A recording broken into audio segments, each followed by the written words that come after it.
and welcome. I'm Ciara Conlon, and this is the High Vibration Reset Podcast. So, in today's episode, we're going to be diving into a pattern that many high achieving women get caught in, and that is the pattern of being the misaligned achiever. So, this is for the women who are constantly in action mode. They're ticking the boxes, they're chasing the goals, they're doing all of the things, but deep down, there's something off. You might be climbing the ladder, that's leaning against the wrong wall, or you have been told that success is all about sacrifice. It's about hustle. It's about showing how hard you work. But the truth is, you can be taking this massive action and still be out of alignment. And when this happens, this contributes to success feeling hard because you're doing everything right, but it's not working. You might even begin to resent the things that you once felt excited about. So today's story is about the misaligned achiever. Now, I started out as a productivity expert. I wrote a book and another book. I created courses. I achieved goal after goal after goal. I was following the typical advice of all the things I should be doing: posting daily, launching programs, staying active on every platform, working late, being visible, being available, being everything to everyone. And yeah, sure, it looked like success because I'd written the books, I was on the radio, I was on the TV, but it wasn't really working for me.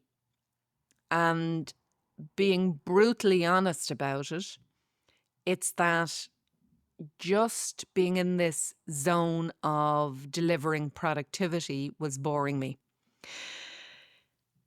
You see, I was also kind of aware, I think, that I was teaching these productivity systems.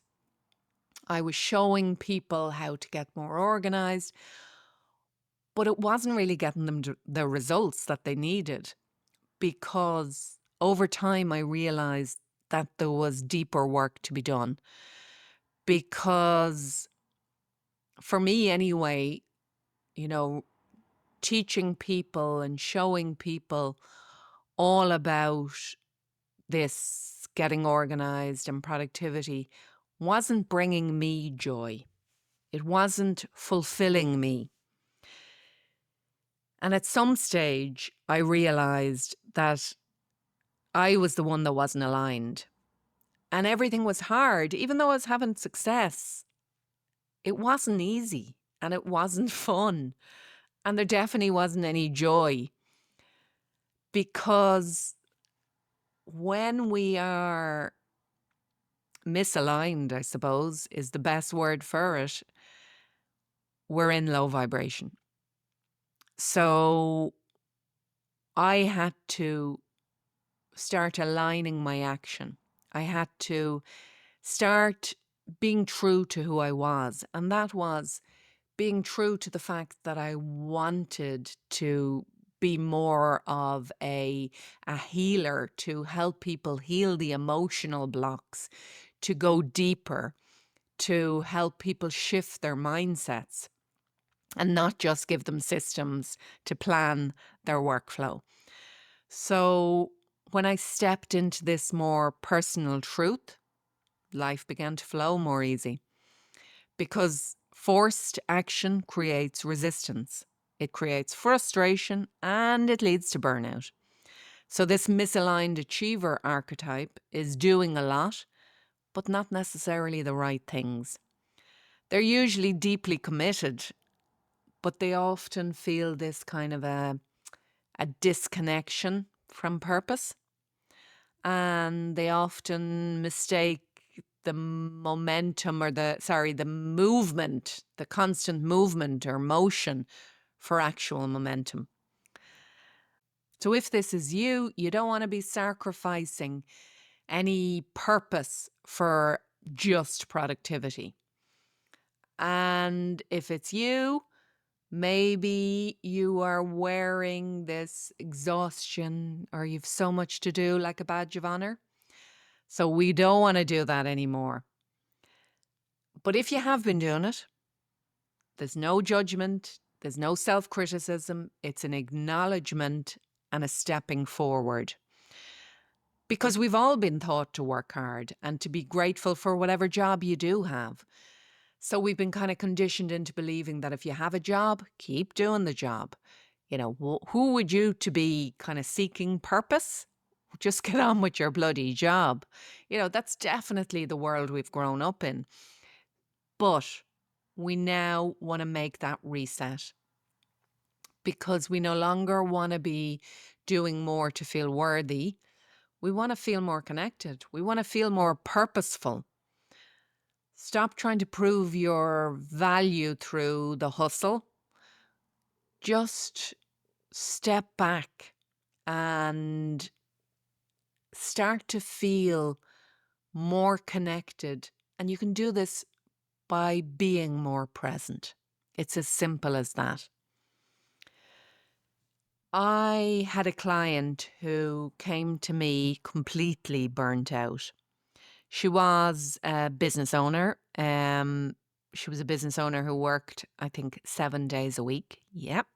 But it wasn't 7 days a week feeling happy about it. It was 7 days a week feeling very resentful and constantly thinking she was just going to have to, jack it all in. She couldn't keep it up. But we did a review around everything she was doing. And when we realistically looked at what she was actually doing, we were able to cut out, I think it was almost half of her tasks. And we started to kind of restructure her schedule around the things that she liked to do, the things that boosted her energy, the things that were actually moving the dial for her in her business. And we also kind of reconnected her with her why. So why she had started the business in the first place. And when we did this, it was fascinating to see how things shifted so quickly. So I think it was within 2 months that her revenue started to increase. Definitely she got her mojo back, her energy returned, and she just felt more creative again. And probably most importantly, she said to me that, Ciara, I feel like myself again. And that is really the power of stepping off this, hustle hamster wheel. So this week, I'm going to suggest to you that you do a bit of a hustle detox and take a look at your commitments. Where am I doing things out of pressure rather than purpose? Where am I holding on to jobs or things just because I think I should? And what can I simplify or delegate or release completely? So if you trusted that your own energy, that when you were in high vibration, that you created results more naturally, what would you stop doing today? And this is what high vibration leadership is all about. It's about choosing what really matters most. But again, it's about doing it from the right energy, not when you're frustrated or resentful or pushing. We have to get the energy right first.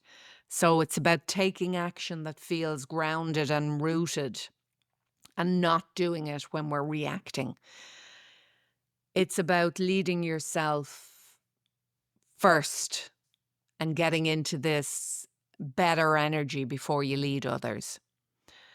So every day before you dive into your to-do list, can you put your hand on your heart and say, are the things on my task list truly aligned with the person I'm becoming? So it might be something small like taking a walk or doing a meditation before you step into that to-do list. And or during the day, it could be things like saying no to somebody who drains your energy, or saying no to that meeting that pops into your calendar, so that you can create more space to rest and realign during your day. So one of the things that I do, and I'm delighted now the weather is getting better, is between meetings, I go out and I get barefoot and I put my feet on the grass in my garden. And it doesn't have to take long. I could literally spend 30 seconds. But that's a practice that helps me reset. It helps to reset my energy. When I do it, I try to empty my mind and I try to be fully present. So this is one small micro action, micro habit that I do that allows me to create this kind of foundation or this energy for the life and the business that I want. So I want to leave you today with the thought that you're allowed to grow at your own pace. You're allowed to redefine what success looks like for you. And you're most definitely allowed to choose flow over force. So, in our next episode, we will be looking at what are the high vibration habits that can keep you, that can help you maintain a high vibrational energy throughout the day. And we'll also be looking at practical, sustainable ways for you to stay grounded, focused, and nourished, but also how we can ensure that there aren't habits there that are consistently draining our energy, that are pulling us back into low vibration. But until then, I'm going to tell you to pause, to breathe, and to remember that your energy is your superpower. So use it wisely. You got this, and I'll see you next time.